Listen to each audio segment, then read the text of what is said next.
forcément déjà croisé la route d'un binoclard étrange, fasciné par les sabres laser, les super-héros et tous les mecs avec des oreilles en pointe. Je pense que quand j'étais petite fille, j'étais un petit peu amoureuse de Spock. Nous, on a dû être mordus par un comics radioactif. On aime beaucoup avoir des discussions à l'ancienne sur qui c'est le chevalier du Zodiaque le plus fort. Ça fait toujours rigoler, ça. Accro à la science et aux mythologies, fan de science-fiction, cinéphage, rôliste, gamer, dingue d'informatique, notre passion n'a aucune limite. Trop passionné, oui. Je suis trop passionné. Pendant de longues années, notre goût pour l'irréalité nous a marginalisés. Nous étions les nerds. Piloter des robots de combat, ça c'était un peu mon rêve. Mais la société a subi une mutation, et nous avec. Dans la vie réelle, quand je veux causer avec quelqu'un qui est dans le métro, je suis jamais qu'un inconnu. Alors que si je me ramène sur Internet, je suis Magical Tux. Nous avons formé une communauté. Nous avons accédé aux grands pouvoirs et aux grandes responsabilités. Ma passion des arts martiaux et des sports de combat, je suis sûr qu'elle est liée aux super-héros. Nous avons pris le contrôle des machines. Combien sommes-nous ? Impossible à dire. Une seule certitude, nous sommes partout. Et plus nombreux chaque jour. Nous sommes les geeks. Bon, je me suis jamais habillé en pyjama pour aller sauver des gens dans la rue. Ça n'a jamais été non plus mon délire profond. Il y a autant de définitions du geek qu'il y a de geeks sur la planète. Il y a des gens qui en feront partie sans même le savoir. Bienvenue dans notre univers.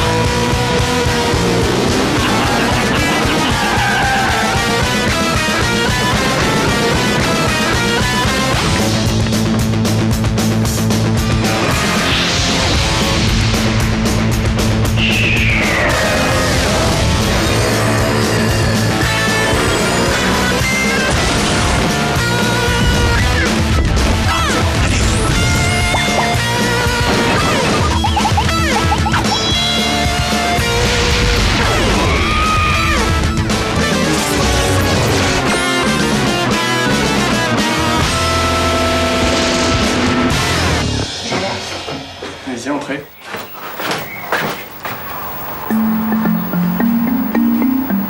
Voilà, des figurines un peu de tout et de n'importe quoi. C'est ça qui est bien aussi, c'est que quand on est geek, on a une ouverture d'esprit en général telle qui fait qu'on peut s'intéresser à n'importe quoi. Là, c'est un truc aussi, une petite console qui s'appelle la Neo Geo Pocket. Et en général, les geeks, quand ils en ont une, ils s'en servent de réveil. Parce qu'elle fait réveil. Ça, c'est assez extraordinaire. Donc le matin, on se fait réveiller par sa console. Tout le monde a au moins un petit X-Men chez soi. C'est très rare aussi un geek qui n'ait pas de poster.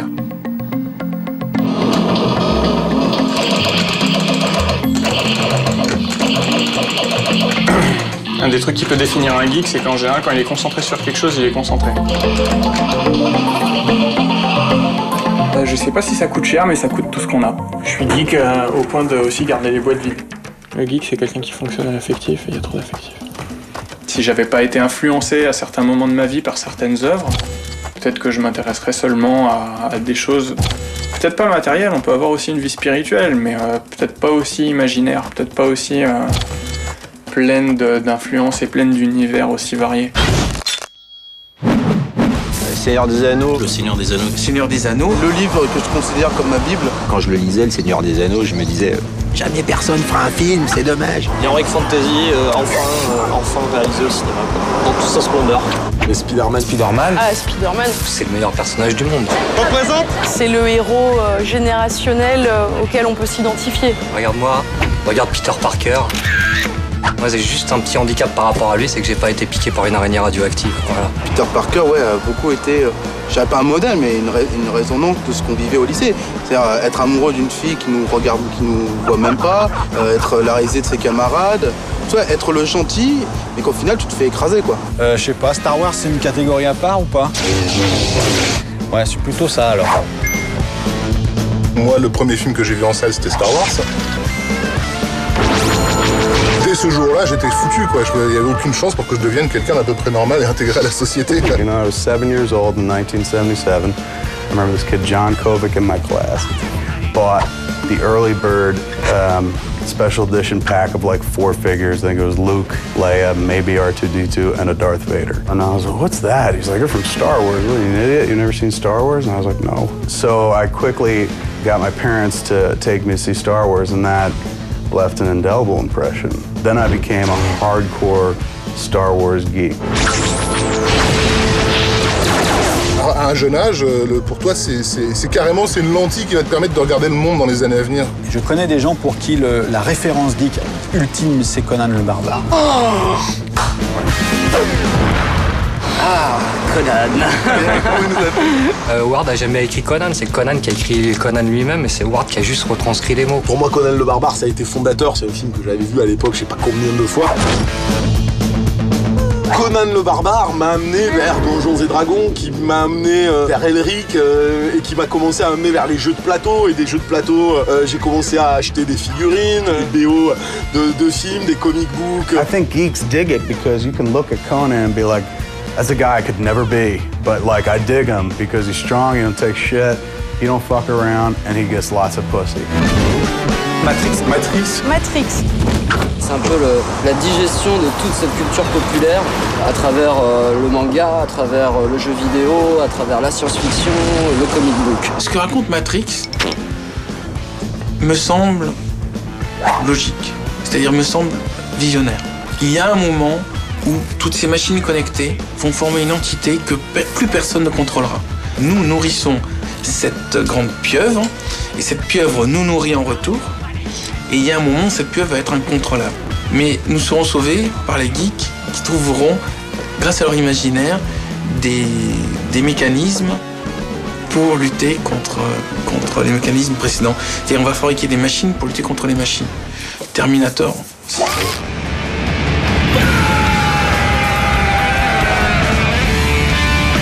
C'est vrai que ça doit parler un peu aux geeks parce que tu te rends compte que la réalité n'est pas la réalité et que ton univers alternatif est en fait la réalité. Voilà, je viens de réaliser, donc je vais prendre le temps de digérer ça.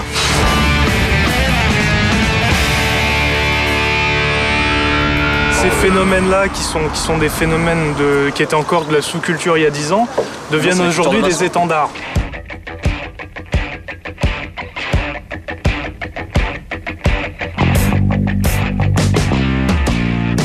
Moi, oui, j'aime les comics, j'aime les X-Men, mais c'est juste une façon de dire, de sous-entendre tout ce que j'aime derrière.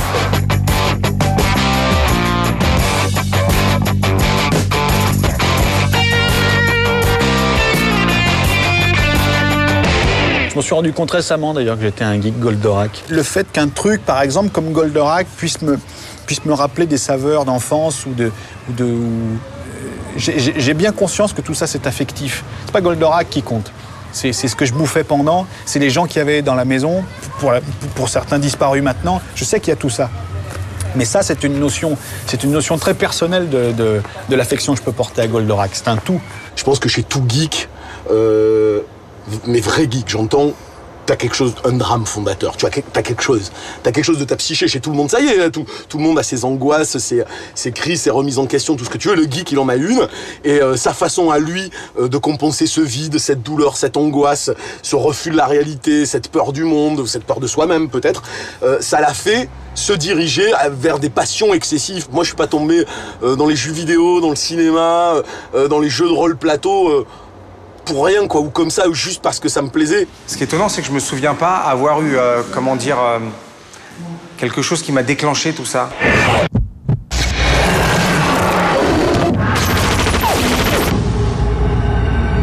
Je me suis souvent posé la question, et j'en ai parlé à mon père, à ma mère, aux gens de mon entourage. Juste, ils sont en dehors du cinéma, en dehors de la BD, en dehors de cet amour du film de genre, du film de fantasy, du film de science-fiction, dont je n'en ai aucune idée. Je sais pas d'où ça vient. On voulait pas trop dans ma famille que j'ai cette culture. Enfin, on voulait pas. Elle ne semblait pas naturelle pour une petite fille. Qu'on m'achetait plutôt Maya l'abeille que Spider-Man. C'est très décevant. J'ai eu une enfance assez freaks. L'éducation nationale m'estimait pas apte à suivre une scolarité normale. Donc on m'a placé dans des instituts où j'ai côtoyé des trisomiques et des autistes. I grew up fat, right? So I wasn't into athletics or anything like that. I didn't play sports. Tried to play Little League, but I was terrible. I sat bench most of the time. Every once in a while, they took pity on me and threw me out in left field. I come from a working class part of London, And there are no geeks in these working class areas in London. You know, you are expected to fight and beat people up and, you know, and drink underage, and that's it. And if you were to tell these people that you liked The Day of the Triffids or Lord of the Rings or Star Wars, they would have cut you. You know, so you had to keep your geekdom, we call it under a bushel, you know. Moi, c'était un peu différent vu que je rejetais en fait les autres. C'est-à-dire qu'au début, j'avais vaguement essayé de discuter, mais quand j'étais en 6e, j'ai discuté de physique quantique. Et j'ai pas trouvé beaucoup de monde avec qui en parler, donc c'était un peu compliqué. J'ai pas de souvenir de gens qui aimaient autant que moi lire les comics et avec qui je pouvais en parler, voilà, avec une vraie passion, comme un geek. Tu te souviens, la page 27, quand Colossus lance Serval, wow, c'est génial. Et puis là, il a l'air super horrifiant. Et les dessins de John Byrne, ils sont mortels. Et j'étais un peu seul. J'étais vraiment un extraterrestre, parmi les extraterrestres. Il a fallu beaucoup d'années avant que je commence à rencontrer des filles qui aient le même genre de centre d'intérêt que moi. Par définition, c'est un univers masculin, qui ne devrait pas l'être, mais qui culturellement l'est. Mais j'ai l'impression que c'est en train de changer. It would be one thing circa 1984-85 to tell a chick, like, I love Ghost Rider, you know, and they're like, what is it? And I'm like, it's a dude on a motorcycle who his head turns into a flaming skull and he rides as the spirit of vengeance. And, you know, and you'd never get a hand job. Moi, si je dois draguer une nana, je vais pas lui dire que j'ai passé 2 ans et demi sur World of Warcraft, sinon je sais que c'est mort. Ça, y a pas photo, mec, c'est clair. Moi, par exemple, j'ai beaucoup de copines, mais elles sont en JPEG ou en PNG, même en AVI. Quand on rencontre les filles, en général, on arrête les comics. Ou en CD. Nous, on a réussi, enfin, je parle pour moi, à, comment on dit, à négocier ce virage difficile dans la vie d'un geek, c'est-à-dire ne plus être puceau et continuer à aimer Spider-Man et les 4 Fantastiques. Mais rassure-toi, il paraît qu'au bout d'un moment, ça revient, donc peut-être l'es-tu à nouveau. Merci. Le geek ou le nerd ont encore l'image du puceau, du mec à boutons, qui sait pas se débrouiller avec les nanas. Ben, à la base, hein, c'était quand même les nerds. Et à la base, les nerds étaient des gens rejetés, des gens timides, des gens pas aisés, donc pour qui c'était pas facile la sexualité, pour qui c'était tabou. Mais je ne suis pas frustré. Je ne suis pas frustré. Non, je ne suis pas frustré. Ce qui retarde un peu ça, c'est la déception. La déception du monde sentimental. Le monde sentimental qui est peut-être pas toujours à la hauteur d'un film. C'est pas toujours à la hauteur d'un manga, quoi. C'est plus fade. Il y a un autre phénomène aussi, c'est que ça peut aider d'être moche pour avoir le temps de t'intéresser à ces choses-là. Parce que à l'adolescence, tu perds ton temps à courir les gonzesses. Ça demande énormément d'énergie et de concentration. Tout ton cerveau est en action pour ça. Et le type qui est moche comme un pou et qui c'est clair, c'est même pas la peine qu'il essaye, ben celui-ci va avoir le temps, je sais pas, d'aller dans une bibliothèque, de découvrir les peintures de Gustave Doré et de réaliser que ça ressemble vachement à du Jack Kirby, quoi. Aujourd'hui, je pense qu'il y a autant de geeks qui baissent que n'importe qui. À une certaine époque, c'est évident. À une époque, c'était évident, mais plus maintenant. The whole thing sounds like you could have easily just replaced the word geek and added gay. Gay, yeah. After that entire monologue. It's sort of like, yeah, when I grew up, you know, I was expected to like football and stuff, and I just knew that there was something else to life. I knew that there was a geek inside me struggling to get out.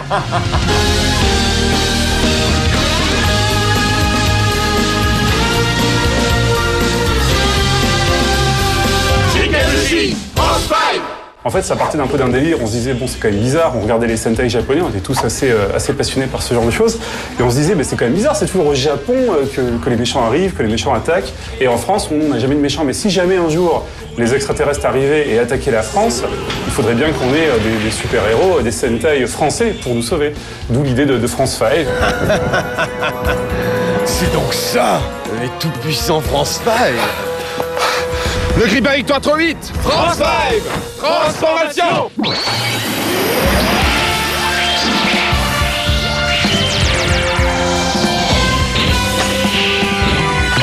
L'idée à la base aussi, c'était de se dire, si jamais des Japonais voient ça, qu'ils comprennent qu'on a vraiment aimé, qu'on n'était pas dans le trip comme les inconnus, jaune devant, marron derrière. Et camping.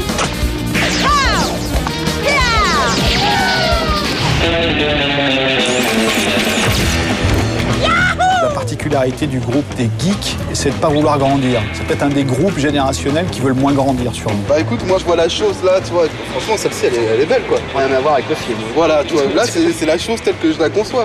On n'est plus dans le domaine de la figurine propre, quoi, quand t'as un truc comme ça. Faut avouer que bon, bah, c'est beau.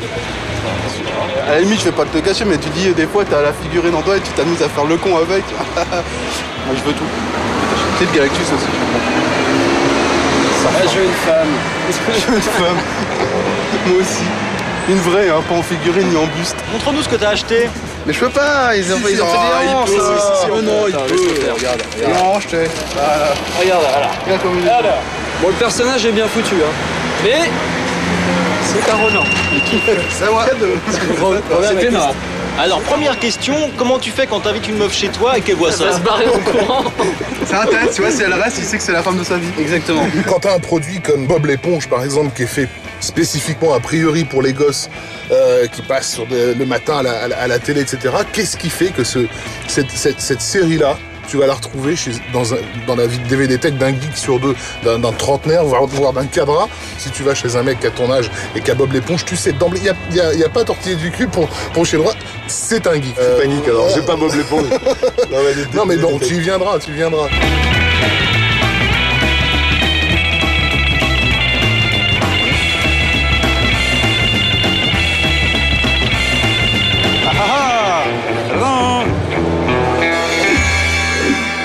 Le cosplay à la base étymologique, c'est la contraction typiquement japonaise des deux mots anglais, costume playing. On peut voir plein de sens à ça, mais c'est en gros, c'est se faire plaisir en se costumant.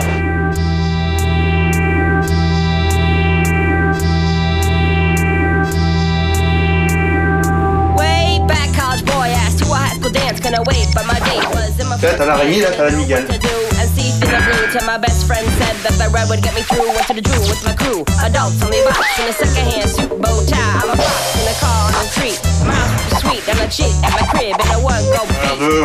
Je sais plus comment faut que je fasse le nœud. C'est chiant, ça.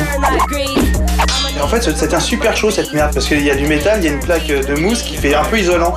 Donc en fait, je maigris du front. Il est génial aussi. C'est toi qui l'avais complètement réalisé toi-même celui-là? Non, ça c'est Cospa ça. Cospa? Cospa Japon. D'accord. 75 €. Bah oui, on a ramené aussi un Venom. Ah, c'est un symbiote quoi. Ouais, c'est un symbiote, ouais. Le problème c'est qu'il aurait dû avoir... Tu l'avais fait toi une époque, le Venom noir. Seulement c'est que c'est con là, au lieu de mettre le truc là, ils l'ont mis là. Discussion de Spider-Man.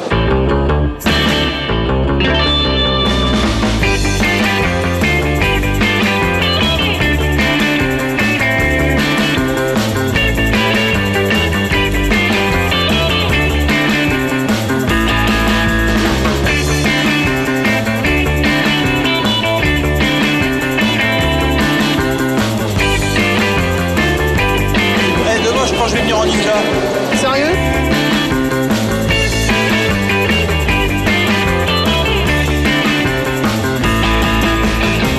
Qu'est-ce que c'est la régression? Honnêtement, je sais pas parce que c'est est-ce que se faire plaisir, est-ce qu'oublier un peu ses problèmes et être dans son bain, c'est être régressif? Bah, si en parlant du bain, c'est une façon symbolique de revenir à l'enfance. Pourquoi pas? Mais pourquoi? Parce que c'était une période qui était agréable et où on n'avait pas de soucis, quoi. Mais c'est beau de ne pas vouloir grandir. Moi, c'est les gens qui acceptent foncièrement de ne pas vouloir grandir sont des gens que j'aime beaucoup. J'ai une grande tendresse pour ces gens-là. C'est souvent curieux de voir ce que ça donne d'avoir chez les autres. Moi, je l'ai vu, d'avoir des enfants quand on est geek. Avoir des rapports avec les enfants, c'est attendre aussi qu'ils aient l'âge de jouer au même truc que vous. Quand on a justement des enfants et des ados dans une famille, souvent on a un problème de communication parce qu'on est de générations différentes, on a des... Et ce lien jeu vidéo est assez utile en tant que parent parce que c'est un sujet de conversation qui va en amener d'autres et qui va ouvrir sur le monde. Et c'est rare de pouvoir avoir entre les générations une même passion. C'est assez spécial avec ma mère vu que maintenant, à l'heure d'aujourd'hui, elle est sur Internet, elle joue à des jeux, elle crée des serveurs de jeux, elle a une activité assez geek. À la base, c'est quand même elle qui m'a lancé là-dedans, qui m'a laissé programmer il y a 3 ans. Je peux pas imaginer une vie sans ordinateur là actuellement, c'est impossible. Le matin, il faut que j'aille vérifier mes mails, vérifier que tous les serveurs vont bien, discuter avec 2-3 personnes avant de partir au boulot. Et après, au boulot, donc forcément, mon boulot, c'est sur des ordinateurs. Je suis sur un ordinateur toute la journée. Et le soir, pareil, je code, je vérifie des trucs, je regarde de l'anime pour me reposer. Ça fait 3-4 ans qu'on est ensemble, on est très bien. J'ai passé un certain temps à être coupé complètement du monde. C'est-à-dire que j'avais créé ma société qui me permettait de gagner de l'argent en travaillant pour d'autres sociétés que je connaissais pas, uniquement par Internet. On a juste un petit peu de la main, là.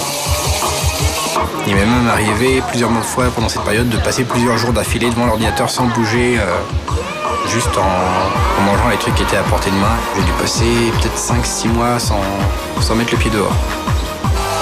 Bon, ailleurs très bon. Donc là, évidemment, ça bouge dans tous les sens. Et si on regarde dessus, j'ai fait 11 284. Voilà. Et vu qu'on passe notre temps assis devant un clavier, à taper sur le clavier, c'est pas très sportif. Ça permet d'avoir un peu de force dans les bras pour quand il y a un ordi à soulever, ne pas être pris au dépourvu. Tous les gens que je connais, je les ai d'abord connus sur Internet. Puis je les ai rencontrés, on a discuté, on se voit de temps en temps. C'est un petit peu comme si on voyait dans deux vies en même temps. J'étais sur le net à peu près au tout début dans la francophonie en tout cas. J'avais fait un des premiers sites sur le fantastique en France, des sites sur les jeux de plateau, etc. Et j'étais quasiment toujours le premier à arriver. Donc j'ai pu voir comment ça s'est développé. La culture geek a beaucoup à voir, ça moi j'en suis aujourd'hui convaincu avec le compagnonnage au Moyen-Âge, c'est des types qui dès l'époque employaient des termes qui étaient totalement abscons pour le reste de la population ou qui voulaient pas dire la même chose et arrivaient dans n'importe quel endroit, selon les termes qu'ils employaient, la façon de s'exprimer, ils trouvaient exactement l'âme sœur, on va dire, celui qui était dans la même philosophie qu'eux. Aujourd'hui, quelqu'un peut avoir un centre d'intérêt bien particulier sur un mode, moi je suis un fan de comics des années 50, je vais traîner un peu sur Internet et très vite tu vas tomber sur un forum avec que des mecs qui s'intéressent à ça. Everybody can be a journalist, you know, and everybody can talk about things in terms of it's like having the ultimate fan club worldwide. So I think the internet is like sort of a complete watershed moment for geek culture. Il y a un mec qui tient Wikipédia à propos de Kaamelott. Lui, il est hyper précis, mais il est plus précis que moi, quoi. C'est-à-dire, il sait pourquoi j'ai écrit, il sait d'où viennent toutes mes sources, machin. C'est impressionnant. C'est très juste en plus. Lui, il repère toutes les conneries que je fais. J'en fais pas des masses, je vais pas me plaindre, mais il les repère toutes systématiquement. Et c'est bien parce que les geeks sont des gens ultra précis et tatillons, donc ça m'évite de faire des conneries. Je dirais que les bâtisseurs de cathédrales de la sortie du Moyen-Âge, c'est l'équivalent de nos constructeurs d'Internet aujourd'hui, quoi. Qui a aussi quelque chose, c'est la cathédrale moderne, qui a été construite par des geeks, et il n'y avait que des geeks pour comprendre la véritable révolution spirituelle que ça a engagée.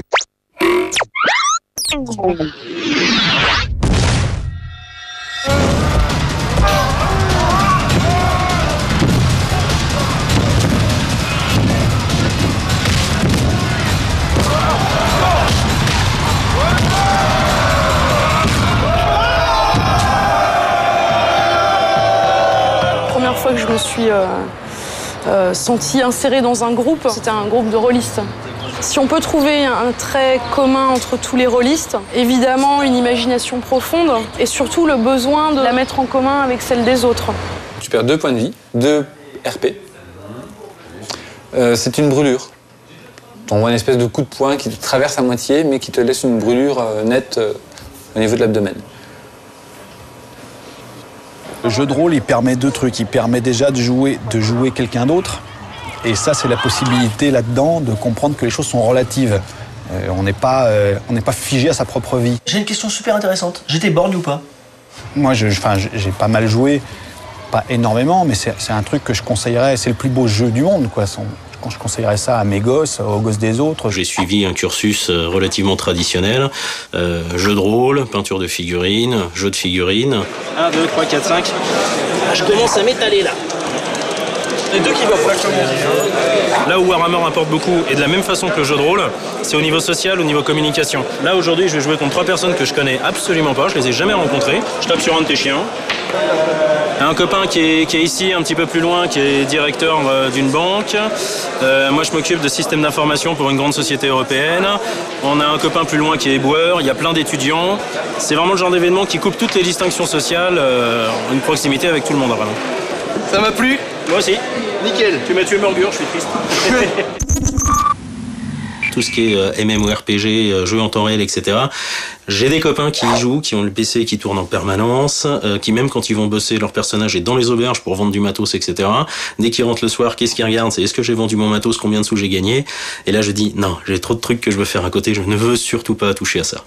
Tu y trouves des émotions, tu y trouves des responsabilités, tu y trouves des gratifications que tu n'arrives pas forcément à trouver dans ta vie réelle. Alors là, je vais prendre le Griffon. C'est un jeu qui est quand même extrêmement prenant. C'est une course permanente en fait pour rechercher de meilleurs équipements, pour améliorer ses compétences. Alors là ici on a équilibre, combat farouche. Donc ça c'est quand on est en ours. Là on est en face de l'autre. Donc voilà. Donc là moi je vois Xelenia. Donc le perso d'Ézéchiel. Xelenia me voit moi. J'en suis à 109 jours, 11 heures et 2 minutes. Enfin bref, on va passer les détails. Cumulé sur depuis mars 2005. Donc c'est pas beaucoup. Le pitch de ces jeux-là, c'est directement adressé aux mecs qui veulent pas décrocher de la vie virtuelle. Mais oui, c'est un trou avec même pas de camouflage. À un moment donné, tu as besoin de plonger totalement, donc de te dématérialiser pour vivre par procuration. Et là, dans ce cas-là, tu deviens ce qu'on appelle un no-life dans World of Warcraft ou dans d'autres MMO. Là, à l'heure actuelle, je me considère pas comme no-life. Par contre, étant adolescente, là oui, je peux dire que j'étais no-life. Donc, c'est-à-dire pas d'amis, tout le temps nez dans un bouquin. J'ai toujours eu l'envie d'aller dans d'autres mondes. Et c'est vrai que avant que je me mette sur les jeux vidéo, donc c'était la lecture, énormément la lecture. Tu joues 2 mois pour le jeu, mais après tu joues plus pour le jeu. Dans World of Warcraft, tu joues pour les gens avec qui tu joues. Moi, à la fin, World of Warcraft, j'en avais rien à foutre des donjons. J'allais là-bas parce que j'avais ma copine Alcyone, mon copain Cricket, mon pote Salma. C'est vrai qu'on rencontre régulièrement des gens. Tout ça, c'est ma liste d'amis. Elle est assez importante. C'est pas parce que je joue à des jeux vidéo que je suis no-life. Non, pas du tout. Puisque bon, la preuve, on voit des gens, on rencontre des gens, on sort, on fait des concerts. Il s'agit donc d'une IRL, donc les rencontres en vrai. Toutes ces personnes-là ont fait connaissance via World of Warcraft. On a toujours l'image, c'est-à-dire du geek tout le temps derrière son PC. Lui, il vient aux alentours de Marseille, je crois. Il vient de Toulouse. On faisait foule, on s'amuse. Quand j'étais gamin, les personnes qu'on considérait comme étant des no-life, c'était des mecs qui passaient leur nuit entière à faire des lignes de programme. Et hier, c'était la première fois que j'allais sortir dans un bar après le boulot pour boire. C'était une expérience sympathique, mais... Et quand tu leur demandais pourquoi ils faisaient ces lignes de programme, ils disaient que c'était pour faire des programmes. Parce qu'après, ils pourraient faire un programme avec leur programme et on n'en sortait pas. Aujourd'hui, la société permet à quelqu'un de pouvoir vivre chez lui sans pratiquement jamais sortir.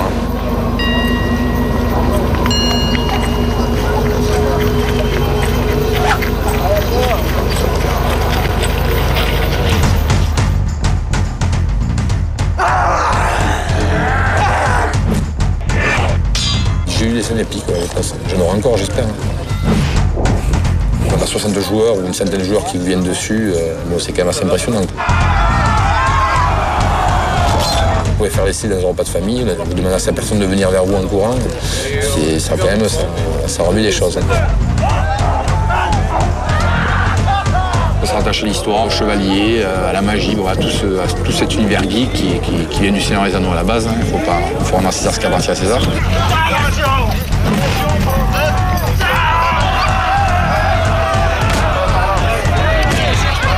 Au lieu de faire du rugby, on fait du jeu de rôle. C'est une collectivisation de l'imagination. L'entente, il coupe l'entente. Il a plus de casse. Action! Camelot, c'est l'enfant de Warhammer et Donjons Dragons. Moi, j'ai joué au jeu de rôle, j'ai écrit des scripts de jeux de rôle, j'étais maître de jeu. Je m'inspire d'archéologie, de bouquins d'histoire ou de bouquins de technique et mécanique, mais jamais de l'univers d'un autre. Un univers n'inspire pas un autre, je trouve. C'est la base universelle de quelque chose qui est aussi simple que les chiffres ou qu'un système numéraire qui inspire quelque chose de littéraire ou de rêveur. Mais les rêves entre eux... C'est vrai qu'il y avait quelques mises en garde au départ du point de vue de certaines personnes de la chaîne ou même de la prod qui disaient les gens connaissent pas forcément bien cet univers-là. Les geeks sont en France, en tout cas à la télé, ça va commencer peut-être un petit peu quand ils se rendront compte que les gens regardent certainement Heroes, Deadwood et des choses comme ça, mais Mais avant ça, là, en l'état actuel des choses, c'est une tranche d'âge qui n'existe pas. C'est une tranche d'âge, une culture qui n'existe pas. Il y a énormément d'enjeux liés à un diktat social qui est concrètement le premier ennemi que va rencontrer un geek dans sa vie de tous les jours. Combien de critiques on a vu, tu sais, qui ricanent parce qu'ils nous ont vu la larme à l'œil à la fin du Seigneur des Anneaux. Quand tu dis aux gens avec qui tu travailles que tu joues régulièrement au jeu de rôle, tout de suite on va te parler des joueurs de jeux de rôle qui poignardent leur prof de chimie. C'est la pression sociale.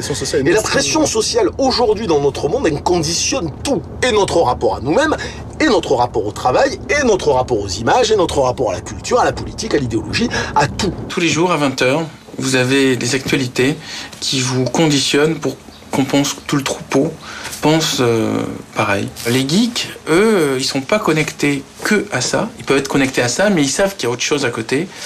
Et cette autre chose leur permet de regarder le troupeau avec une perspective. Dès le moment où on a fait ça, on comprend comment le troupeau est conditionné pour avancer dans une direction qui a été voulue par des bergers. Et les bergers, en général, c'est pour nous faire brouter tous la même herbe. C'est-à-dire que l'objectif n'est pas l'émancipation, l'ouverture spirituelle du troupeau. L'objectif, c'est juste avancer en rang et faites pas de problème. Comme ce qui est le plus important pour un être humain, c'est de s'intégrer au groupe, certains ont tendance à anesthésier leur tendance à ça. Et ça contribue certainement à les rendre névrosés. Moi, personnellement, ça m'a rendu combatif. On a tendance à l'oublier un peu, mais des magazines comme Télérama, une femme politique comme Ségolène Royal ont amplement, largement contribué à retarder de presque 10 ans l'arrivée de la Japanimation en France. Un magazine comme lui avait superposé Goldorak avec Adolf Hitler, véridique. Les films de Miyazaki devaient sortir en France au début des années 90, et il y a eu à l'époque un bouquin qui a été écrit par la Royale, avec le Télérama derrière qui faisait des éditos sur éditos sur éditos, en attaquant le Club Dorothée, le manga dans son ensemble, en traitant les amateurs de ce genre de dessins animés de pédophiles, etc. Enfin, on était vraiment dans une espèce de chasse aux sorcières ahurissante. Avant, j'étais journaliste scientifique au Nouvel Observateur. Et un jour... C'était bien avant Le Seigneur des Anneaux qui sort en film. Ça devait être en 1982. Je dis, on devrait faire un article sur les addicts du Seigneur des Anneaux. Et là, il y avait toute la rédaction du Nouvel Observateur qui était réunie. Donc, il y avait 120 journalistes quand même. Et il y a quelqu'un qui dit, c'est quoi le Seigneur des Anneaux? Je me tourne, je dis, tout le monde sait ce que c'est le Seigneur des Anneaux. Puis je me regarde, genre tous, il y avait les gens, les grands reporters, les gens des politiques, de la culture, les gens littéraires. Il fait, non, on n'a jamais entendu parler du Seigneur des Anneaux. Il n'y a personne qui a entendu parler du Seigneur des Anneaux. Personne. Alors je dis, c'est un auteur, il est né en Afrique du Sud. Et là, quelqu'un me coupe et me dit, il est né en Afrique du Sud, donc c'est un auteur raciste contre les Noirs. Je dis, non, c'est un pur hasard, c'est un Anglais qui est né en Afrique du Sud. Il fait, oui, non, mais on sent que ça va être un truc pour l'apartheid. Non, le Seigneur des Anneaux, c'est pas un truc pour l'apartheid. C'est une histoire avec de la chevalerie, avec une quête, avec des elfes. Ah oui, on connaît ça, c'est les jeux de rôle, dit quelqu'un. Et les jeux de rôle, c'est un truc pour les petits fachos. Il me semble pas que le Seigneur des Anneaux ce soit spécialement facho. C'est plutôt une quête initiatique. Puis quelqu'un fait, attends, un truc d'Afrique du Sud pour les fachos, non, on peut pas le mettre dans le Observateur. Et voilà. Moi, je sais que ça me fait toujours chier de lire une critique dans Télérama pour prendre le grand Satan emblématique. Je veux dire, au-delà en plus des erreurs factuelles qu'il peut y avoir, le côté, mais c'est quoi cette réflexion à la con du genre, je donne un exemple. Non mais ouais voilà, les amateurs apprécieront, croûte numérique, ce genre de trucs. On sait comment ces mecs fonctionnent, on sait quels sont leurs mécanismes de pensée, on sait quels sont les mots qui leur font plaisir à entendre. Moi c'est un truc que j'ai fait quand j'étais adolescent, je fréquentais des gens qui se voulaient intellectuels, et effectivement quand je leur parlais de zombies, j'y allais à coup de déstructuration du mythe capitaliste. Ah ouais, on sait s'adapter, on sait faire ça. C'est pas le problème. Mais au fond c'était me mentir à moi-même. Je veux dire, non, zombie, ce qui est kiffant dans zombie, c'est qu'il y a des zombies. Combien de fois j'ai entendu l'histoire des pyjamas alors que j'essaye de me battre pour dire il y a des trucs super intelligents dans Star Trek. Ils sont quand même en pyjama, reconnais-le. Oui, non, ils sont peut-être en pyjama, mais on s'en fout. C'est là que c'est important effectivement d'avoir cette petit caractère asocial qui fait que finalement tu préfères le rapport que tu as au film à ta place dans le groupe. Le cinéma pour moi c'est la salle, c'est une salle, c'est un moment, c'est une expérience religieuse comme la messe. Et pour moi, c'est 2 heures, 2 heures et demie où je suis au plus près de Dieu. Si j'avais pas ça, je serais soit un légume dans une cellule capitonnée ou soit un serial killer. C'est ma religion, c'est ma drogue, c'est ma vie, c'est vraiment ça.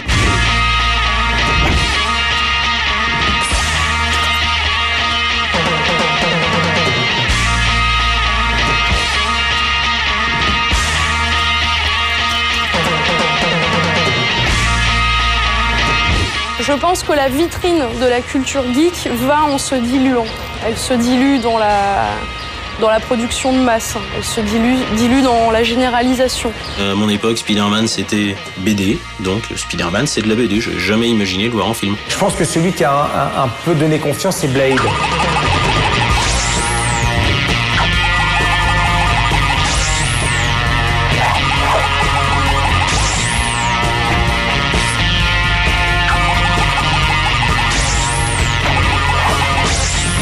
Then after Blade, there was X-Men. Then after X-Men, there was Spider-Man. And those movies, became insanely popular and successful financially.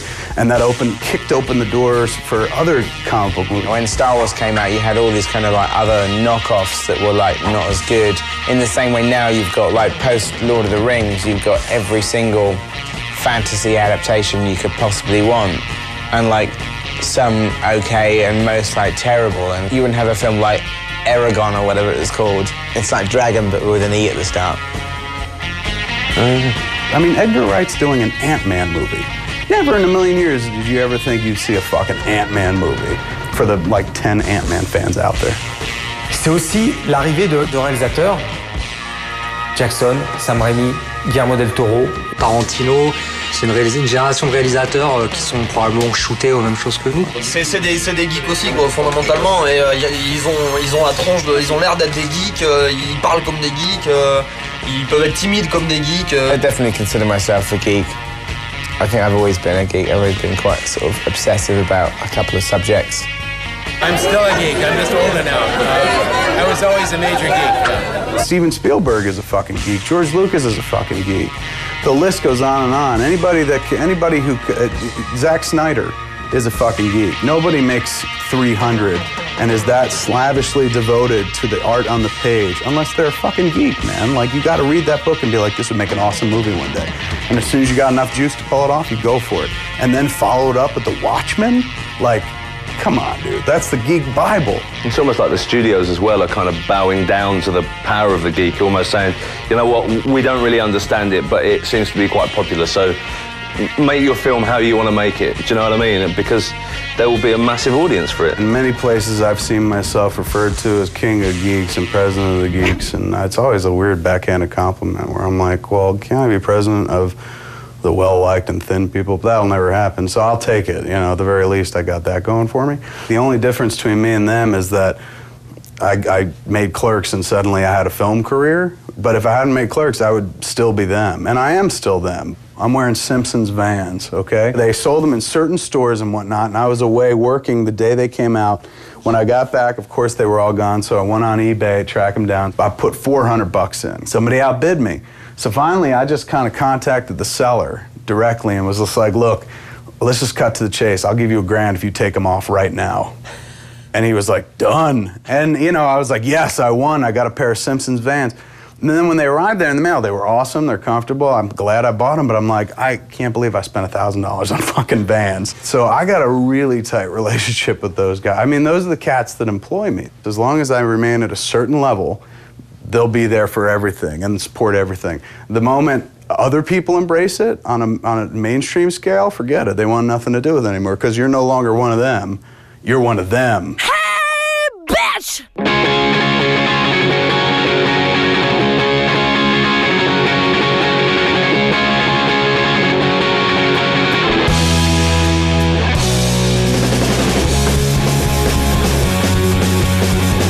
Look at something like the San Diego Comic-Con, okay? It's very tough to actually go to San Diego and find somebody selling comic books anymore. Now it's all about the movie studios go there and kind of show what's coming out next summer. All the networks are lining up with their genre product. Because it's no longer their cool little club. It belongs to the masses at this point.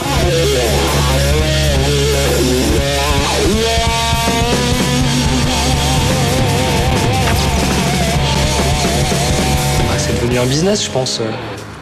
Mais les fans, ils sont pas contre. Enfin, moi, ce que j'en ai vu, hein, les fans sont pas contre, quoi. Voilà. Spider-Man, au monde entier, 1 million de lecteurs, à peu près, on va dire. Voilà, ouais. Qu'est-ce que tu rentabilises un film de je sais pas combien de centaines de millions de dollars avec 1 million de spectateurs? Ouais, c'est obligé de C'est pas fait pour toi, quoi. C'est pas fait pour nous.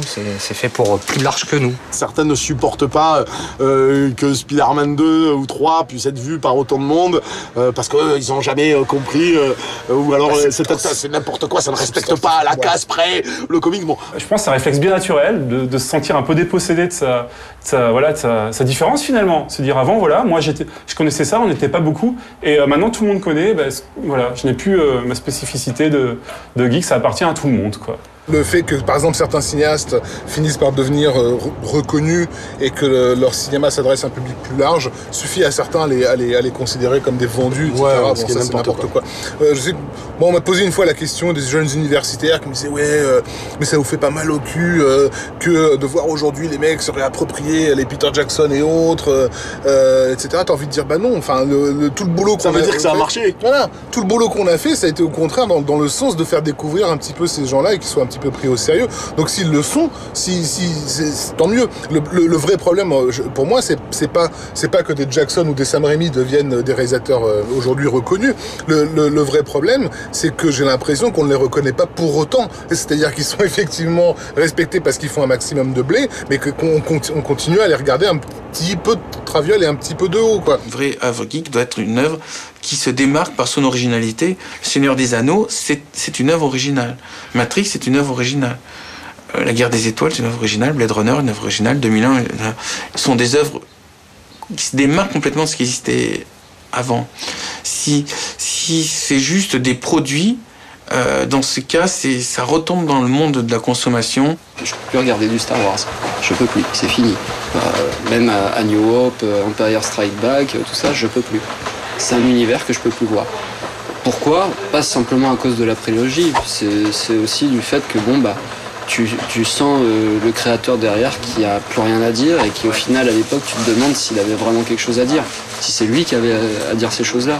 Il a niqué complètement son univers à lui. Oui, franchement, et surtout comme disait l'épisode 3. Et avec deux bras même, tu vois. Sans vaseline à sec et puissance 1000. Quoi. Les vrais fans hardcore qui se sentent trahis par la nouvelle trilogie plus récente, dans 20 ans, il y aura les mêmes gens, le même genre de personnes qui auront leur âge et qui seront aussi fans de la première trilogie qu'eux ont pu l'être de Luke et Han Solo. Quoi. Jar Jar Binks, il sera hyper culte. Peut-être. Mais si. Mais bon. Quand on aura vu Goldorak, comme je disais, les Lego, en long métrage quelle va être la nouvelle vague de ça? Parce qu'il y en aura une, forcément. Mais quelle va être la nouvelle vague de ça? En quoi est-ce que quelqu'un qui a 5-8 ans aujourd'hui va venir me dire un jour, attends, ton monde, on n'en a rien à branler, quoi. C'est bon, on en a soupé. Au choix. Avant, j'ai décliné un poème. Papillon dans le soir, azur qui décline. La fin de la vie.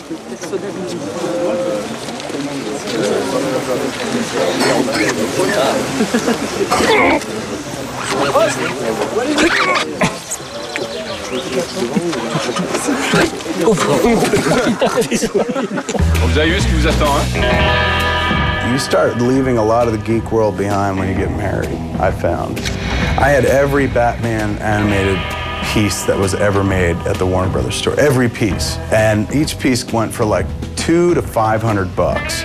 And you're talking about easily 100 different pieces. I spent a shitload of money on that artwork. And it used to be hanging up in my fucking apartment and whatnot.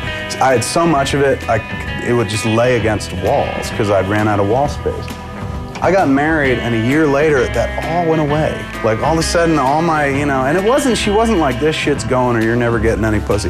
It was very subtle, where she was just like, do you really need this stuff anymore? Like, it'd be nice to put up some family pictures. And I was like, yeah, I guess.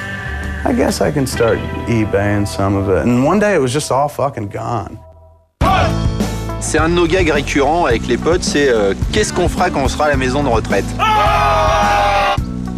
Mais moi, je m'imagine tout à fait, encore vieux, à jouer à Street Fighter 2, dans mon rocking chair. Le geek ne vieillit pas, parce que l'imaginaire n'a pas de limite. Il n'y a pas un moment où on dit tiens, tout mon imaginaire est rempli, j'ai plus besoin du tout d'apprendre quoi que ce soit. J'ai l'impression au contraire que plus je vieillis et plus je suis alerte vis-à-vis de ces trucs. En fait, ces dernières années, j'ai l'impression d'avoir plus découvert de films, de dessins animés, de séries, de tout ce que tu veux, qui ont ouvert mes horizons que je ne l'avais fait dans la décennie précédente. Toute une vie ne suffit pas à lire tous les livres, à voir tous les films intéressants et à vivre toutes les aventures d'ouverture d'esprit suffisantes pour un être humain. Tant qu'il y aura de la passion, il y aura toujours quelqu'un qui sera là pour défendre une certaine vision du cinéma, de la littérature, de la BD. Voilà. C'est Spielberg, à mon avis, qui a commencé à mettre en scène des enfants intéressants alors qu'ils étaient petits, gros et rêveurs, et qui se faisaient taper. Lui, il y a cru à ça, il l'a vu, ça. Les forts en foot, c'est eux les glandus. Ce que je crois personnellement. Et bon, chacun son truc. Hein. Mais non, ça, on a la raison pour nous maintenant, je pense, pendant un petit moment. Je crois que d'une certaine manière, les geeks sont forcés de gagner. Parce que s'ils ne gagnent pas, ce sera le monde terne partout. Vous savez, le monde de la pilule, de la mauvaise pilule dans Matrix qui gagnera, c'est-à-dire les gens vivront avec pour seul rêve les actualités de 20h. Parce que nous sommes un groupe, nous sommes un peuple, nous sommes la force. Nous avons été façonnés pour défendre nos libertés. C'est face à l'adversité que nous nous sommes forgés. Nous nous battons sans pitié. Personne ne nous imposera un destin que nous ne voulons pas. Regardez-les. Ils seront les champions de l'humanité, en première ligne s'il le faut, pour défendre les valeurs communes de toute l'humanité.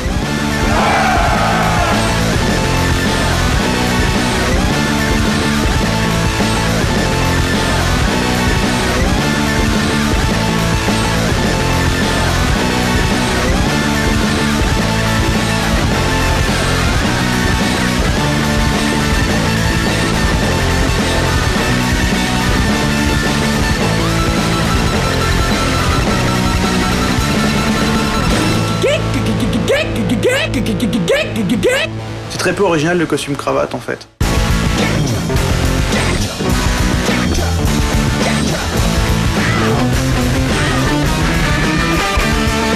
Pour un peu plus anachronique, il pète la tête dans les mangas, dans les comics, collectionne les cartes magiques, Spider-Man et les 4 fantastiques, messieurs les Même ma fille de 3 ans, elle se fout de ma gueule. Mais où sont passés les savants fous, les poètes, les alchimistes qui rendaient la vie moins triste? Devant un PC en cope, la déguisée grandeur nature, ils font les rôlistes. Se barrer dans leur trip, complètement autistique. Passe au couteau sur la gueule avec des CP en plastique. Sans faire de critique, ils pourraient peut-être me tuer, monsieur le On n'est pas là pour se battre les uns contre les autres. L'homme s'émancipe. Cette empaille du monde, elle a pourri nos liens. Une bisexuelle n'est plus le seul moyen pour avancer d'une case. La haine, tout tactile du contact, il ne reste plus rien que l'habitude pour être en paix. Alors ça, c'est un bouton d'autodestruction.